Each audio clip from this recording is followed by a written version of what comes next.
श्री परमात्मने नमः। गीता का सार अध्याय 9 श्लोक 19। मैं ही सूर्य की तपन, वर्षा और अमृत हूँ।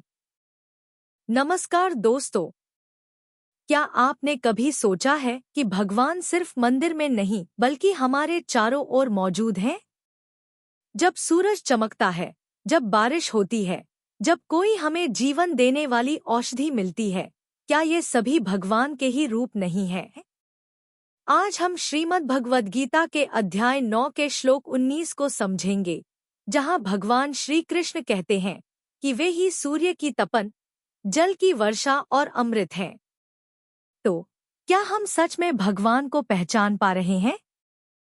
सबसे पहले एक सवाल आप सबके लिए। क्या आपको कभी लगा है कि प्रकृति ने आपको कोई संकेत दिया हो? अपने अनुभव शेयर करें। पिछले श्लोक अध्याय 9 श्लोक 16 से 18 में हमने जाना कि भगवान हर यज्ञ, मंत्र, हवन और फल में समाहित है। आज हम इसे और विस्तार से समझेंगे कि कैसे वे हमारे चारों ओर मौजूद हैं, लेकिन हम उन्हें पहचान नहीं पाते। आज का श्लोक अध्याय 9 श्लोक 19। श्री कृष्ण कहते हैं, मैं ही सूर्य की ऊष्मा हूँ, मैं ही वर्षा लाने वाला और रोकने वाला हूँ, मैं ही अमरत्व देने वाला अमृत हूँ। इसका अर्थ क्या है? जब भी सूर्य हमें ऊर्जा देता है, वह श्री कृष्ण का ही स्वरूप है। जब वर्षा होती है और जीवन चलता है, वह भी उन्हीं की कृपा है। जब हम कोई औषधि या जीवनदायी तत्व पाते हैं, वह भी भगवान के बिना संभव नहीं। क्या हमने कभी सोचा है कि हम इस सृष्टि के साथ कैसे जुड़ते हैं? हमें बताइए। आज की सीख। भगवान हमें हर रूप में दर्शन देते हैं, हमें उन्हें पहचानना आना चाहिए। प्रकृति को नमन करें, क्योंकि वही भगवान का प्रत्यक्ष रूप है। गीता हमें सिखाती है कि हर चीज में भगवान का अंश होता है। श्री हरि बोलो। ग्रंथराज श्रीमद् भगवद गीता जी की जय। गीता सुगीता कर्तव्या किमन्यः शास्त्र विस्तरया, या स्वयं पद्मनाभस्य मुख पद्माद्विनीयः श्रिता। अथ ध्यानम्। शांताकारं भुजग शयनं पद्मनाभं सुरेशं विश्व आधारं गगन सदृशं मेघवर्णं शुभांगम। लक्ष्मीकांत कमल नयन योगिभिः ध्यान गम्यं वंदे विष्णु भव भयहरं सर्व लोकैकनाथम्। यं ब्रह्मा वरुणेन्द्र रुद्रमृतः स्तुन्वन्ति दिव्यैः स्तवैर्वेदैः सांग पद क्रमोपनिषदे गायन्ति यं सामगाः।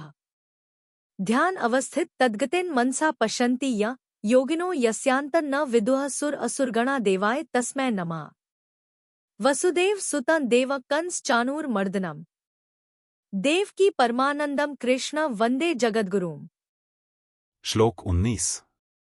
तपाम्यहमहे वर्षं निगृह्णाम्युत्सृजामि च अमृतं चैव मृत्युश्च सत्सच्चाहमर्जुन। उच्चारण की विधि। तपामि अहम वर्षम निगृह्णामि उत्सृजामि च अमृतम च एव मृत्युः च सत् असत् च अहम। अर्जुन 19। शब्दार्थ। अहम अर्थात मैं, ही, तपामि अर्थात सूर्य रूप से तपता हूँ, वर्षम अर्थात वर्षा का, निगृह्णामि अर्थात आकर्षण करता हूँ, च अर्थात और, उसे, उत्सृजामि अर्थात बरसाता हूँ, अर्जुन अर्थात है अर्जुन, अहम अर्थात मैं, एव अर्थात ही, अमृतम अर्थात अमृत, च अर्थात और, मृत्युः अर्थात मृत्यु, हूँ, च अर्थात और, सत असत, च अर्थात भी, अहम अर्थात मैं ही हूँ। अर्थ। मैं ही सूर्य रूप से तपता हूँ, वर्षा का आकर्षण करता हूँ और उसे बरसाता हूँ। हे अर्जुन, मैं ही अमृत और मृत्यु हूँ और सतसत भी मैं ही हूँ। 19। व्याख्या। तपाम्यहमहे वर्षं निगृह्णाम्युत्सृजामि च। पृथ्वी पर जो कुछ अशुद्ध, गंदी चीजें हैं, जिनसे रोग पैदा होते हैं, उनका शोषण करके प्राणियों को निरोग करने के लिए अर्थात औषधियों, जड़ी बूटियों में जो जहरीला भाग है, उसका शोषण करने के लिए, और पृथ्वी का जो जलीय भाग है, जिससे अपवित्रता होती है, उसको सुखाने के लिए मैं ही सूर्य रूप से तपता हूँ। निरोगता सूर्य से ही होती है। आरोग्यम भास्करादिच्छेत।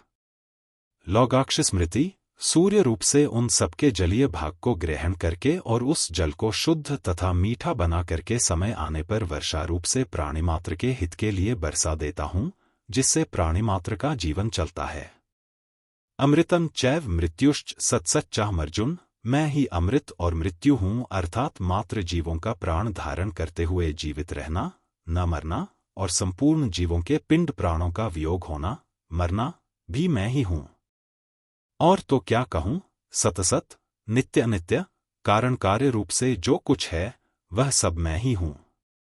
तात्पर्य है कि जैसे महात्मा की दृष्टि में सब कुछ वासुदेव, भगवत स्वरूप ही है, वासुदेवः सर्वम्, ऐसे ही भगवान की दृष्टि में सतसत, कारण कार्य सब कुछ भगवान ही है।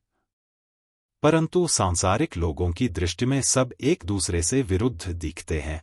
जैसे जीना और मरना अलग अलग दिखता है, उत्पत्ति और विनाश अलग अलग दिखता है, स्थूल और सूक्ष्म अलग अलग दिखते हैं, सत्वरजतम ये तीनों अलग अलग दिखते हैं, कारण और कार्य अलग अलग दिखते हैं, जल और बर्फ अलग अलग दिखते हैं। परंतु वास्तव में संसार रूप में भगवान ही प्रकट होने से, भगवान ही बने हुए होने से सब कुछ भगवत स्वरूप ही है। भगवान के सिवाय उसकी स्वतंत्र सत्ता है ही नहीं। जैसे सूत से बने हुए सब कपड़ों में केवल सूत ही सूत है, ऐसे ही वस्तु, व्यक्ति, क्रिया, पदार्थ आदि सब कुछ केवल भगवान ही भगवान है। परिशिष्ट भाव, सृष्टि से पहले भी परमात्मा थे और अंत में भी परमात्मा रहेंगे, फिर बीच में दूसरा कहाँ से आया? इसलिए अमृत भी भगवान का स्वरूप है और मृत्यु भी भगवान का स्वरूप है। सत, परा प्रकृति भी भगवान का स्वरूप है और असत, अपरा प्रकृति भी भगवान का स्वरूप है।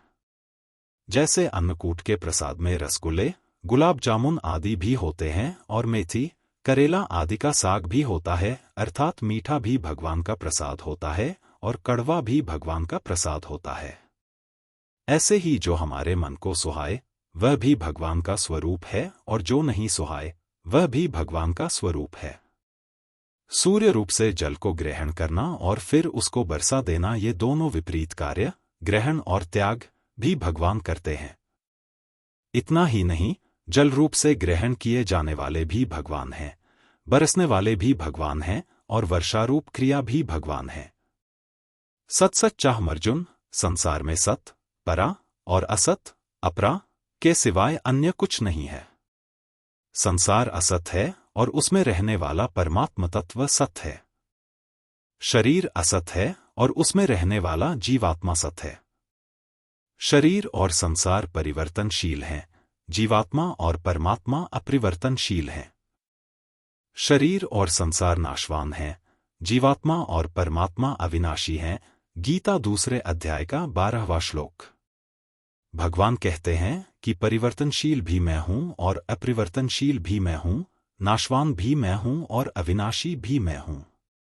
तात्पर्य है कि सब कुछ भगवान ही भगवान है, भगवान के सिवाय और कुछ भी नहीं है। गीता 7वें अध्याय का 7वां श्लोक। नास्तो विद्यते भावो ना भावो विद्यते सतः, इसमें तो विवेक है, पर सत्सच्चाहम्, इसमें विवेक नहीं है, प्रत्युत विश्वास है। सब कुछ भगवान ही है, यह विश्वास विवेक से भी तेज है। कारण कि विवेक वहीं काम करता है जहां सत और असत दोनों का विचार होता है। जब असत है ही नहीं तो फिर विवेक क्या करे?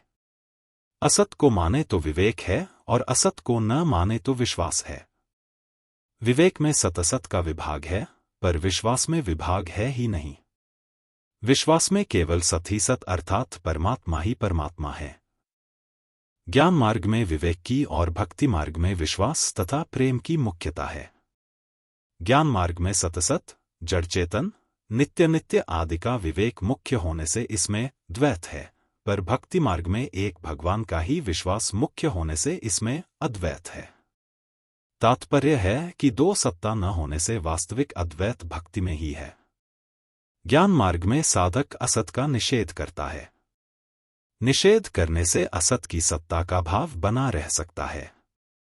साधक असत के निषेध पर जितना जोर लगाता है उतना ही असत की सत्ता का भाव दृढ़ होता है।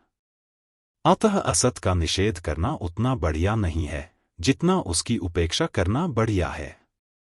उपेक्षा करने की अपेक्षा भी सब कुछ परमात्मा ही है, यह भाव और भी बढ़िया है।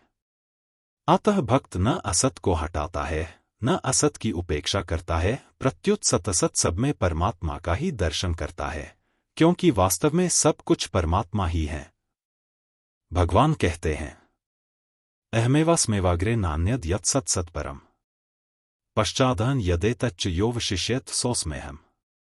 श्रीमद्भा 02-9-32। सृष्टि से पहले भी मैं ही विद्यमान था, मेरे सिवाय और कुछ भी नहीं था, और सृष्टि उत्पन्न होने के बाद जो कुछ भी यह संसार दिखता है वह भी मैं ही हूं। सत, असत तथा सतसत से परे जो कुछ हो सकता है वह भी मैं ही हूं। सृष्टि के सिवाय भी जो कुछ है वह मैं ही हूं, और सृष्टि का नाश होने पर जो शेष रहता है वह भी मैं ही हूं। शरीर, इंद्रियां, मन, बुद्धि, प्राण, अहम आदि सब कुछ भगवान ही है। जैसे हम मन से हरिद्वार का चिंतन करें तो हरि की पैड़ी, घंटाघर आदि स्थावर भी मन ही बनता है, और गंगाजी तथा उसमें तैरती हुई मछलियां, स्नान करते हुए मनुष्य आदि जंगम भी मन ही बनता है, अर्थात स्थावर भी मन ही हुआ और जंगम भी मन ही हुआ। इसी तरह सत भी भगवान है और असत भी भगवान है। सत और असत्य दो विभाग हमारी दृष्टि में हैं, तभी भगवान हमें समझाने के लिए कहते हैं, सत सच्चा हम। भगवान की दृष्टि में तो एक उनके सिवाय कुछ नहीं है। ऊंची से ऊंची दार्शनिक दृष्टि से भी देखें तो सत्ता एक ही है, दो सत्ता हो ही नहीं सकती। दूसरी सत्ता मानने से ही मोह होता है। गीता 7वें अध्याय का 13वां श्लोक। राग द्वेष भी दूसरी सत्ता मानने से ही होते हैं। संबंध जगत की रचना तथा विविध परिवर्तन मेरी अध्यक्षता में ही होता है, परंतु मेरे इस प्रभाव को न जानने वाले मूल लोग आसुरी, राक्षसी और मोहिनी प्रकृति का आश्रय लेकर मेरी अवहेलना करते हैं, इसलिए वे पतन की ओर जाते हैं।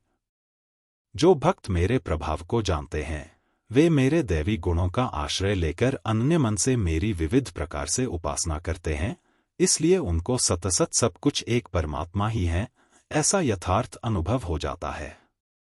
परंतु जिनके अंतःकरण में सांसारिक भोग और संग्रह की कामना होती है, वे वास्तविक तत्व को न जानकर भगवान से विमुख होकर स्वर्गादि लोकों के भोगों की प्राप्ति के लिए सकाम भाव पूर्वक यज्ञादि अनुष्ठान किया करते हैं, इसलिए वे आवागमन को प्राप्त होते हैं। इसका वर्णन भगवान आगे के 2 श्लोकों में करते हैं। अगले वीडियो में हम अध्याय 9 के श्लोक 20 की चर्चा करेंगे, जहां श्री कृष्ण यह बताएंगे कि जो लोग यज्ञ और पूजन करते हैं वे किस प्रकार पुण्य लोक को प्राप्त करते हैं। तो इस ज्ञान यात्रा में जुड़े रहिए। दोस्तों, गीता का ज्ञान हर व्यक्ति के लिए है और इसका प्रसार ही सच्ची सेवा है।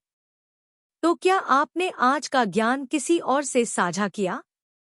आज ही अपने किसी प्रियजन को इस वीडियो का लिंक भेजिए और उनसे पूछिए कि उन्हें गीता से कौन सा समाधान मिला। व्हाट्सएप चैनल से जुड़े https://whsapp.com/chnel/009VB4WTR31NOZ@J0GHFT01। अब हमारा पॉडकास्ट सुनें। यूट्यूब म्यूजिक पर जोड़े https://media.rss.com/apkmohtshrms/fed.xml कुकू FM और Amazon प्राइम पर सुने ईश्वर अर्जुन संवाद श्रीमद् भगवद गीता। हर दिन नया ज्ञान, हर दिन नई सोच। तो इस चैनल को सब्सक्राइब करें और घंटी दबाना ना भूलें। हर दिन हम गीता के एक नए श्लोक की गहराई से व्याख्या करते हैं, जिससे आपको आध्यात्मिक और व्यावहारिक जीवन में मार्गदर्शन मिले। कमेंट करें और अपने अनुभव साझा करें। क्या आपने कभी गीता से किसी समस्या का समाधान पाया है? कहते हैं कि अगर आप किसी समस्या से गुजर रहे हैं, तो श्रीमद् भगवद गीता का चमत्कारिक प्रभाव यही है कि आप प्रभु जी का नाम लेकर कोई भी पृष्ठ खोलें और उसके दाहिने पृष्ठ पर जो पहली पंक्ति होगी वही आपकी समस्या का समाधान होगी। क्या आपने कभी इसे आजमाया है? अगर हाँ, तो हमें बताएं कि आज आपने कौन सा श्लोक पढ़ा और उससे क्या सीखा। कमेंट करें और अपने अनुभव हमारे साथ साझा करें। हो सकता है कि आपका अनुभव किसी और के लिए मार्गदर्शन बन जाए। चैनल को सब्सक्राइब करें और बेल आइकन दबाएं। यदि आप इस दिव्य यात्रा का हिस्सा बनना चाहते हैं, तो तुरंत चैनल को सब्सक्राइब करें और नोटिफिकेशन ऑन करें। आपका समर्थन हमें प्रेरित करता है कि हम गीता के इस अद्भुत ज्ञान को हर घर तक पहुंचा सकें। मिलते हैं अगले वीडियो में, तब तक के लिए श्री कृष्ण के आशीर्वाद से जीवन में सकारात्मक बदलाव लाएं और गीता ज्ञान को अपनाएं। जय श्री कृष्ण। हर घर गीता।